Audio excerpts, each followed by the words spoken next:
hasreti, acının üstüne sığmıyorum dünyaya. Dar geliyor, geceler mi uzadı,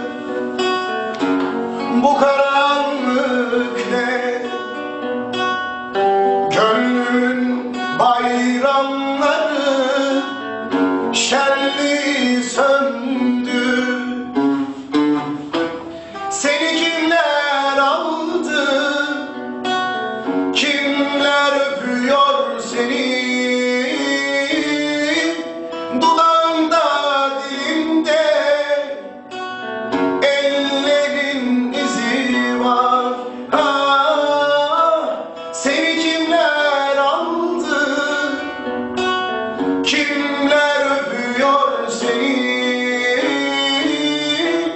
Dudağında, dilimde ellerin izi var.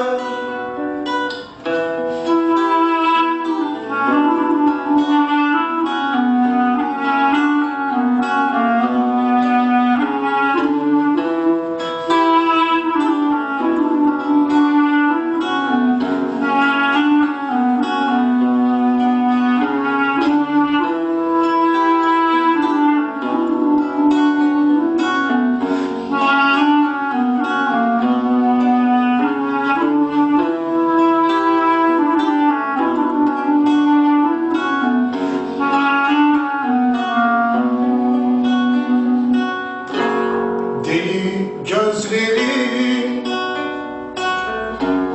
gelir aklıma,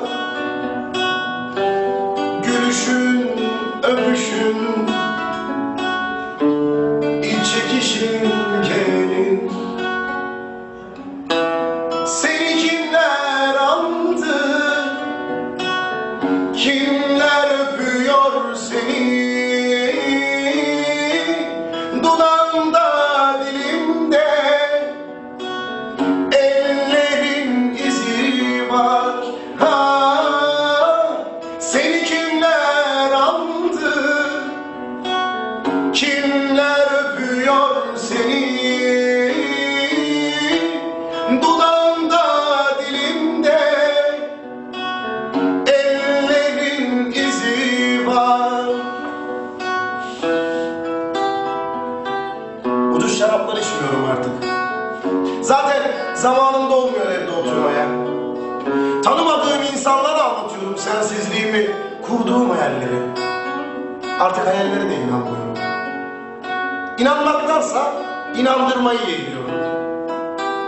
Birkaç kadeh yetiyor seni bana unutturmaya ve sonra sabahlar oluyor. Ve yine hatıralar defter oluyor yatağımda. Saçlarımı toplayıp etrafı seyrediyorum. Yıllarca 3 numara gezdim. Artık uzatmaktan bile tiksiniyorum. Ama inan ki artık ucuz şaraplar içmiyorum. Zaten midem de kabul etmiyor zor yaşantıları. Öyle avutmuyorum da kendimi. Evet, özlüyorum. Hem de çok özlüyorum.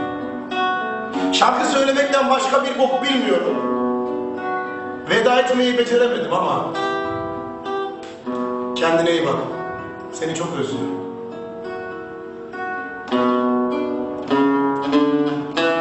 Seni kimler aldı, kimler öpüyor seni?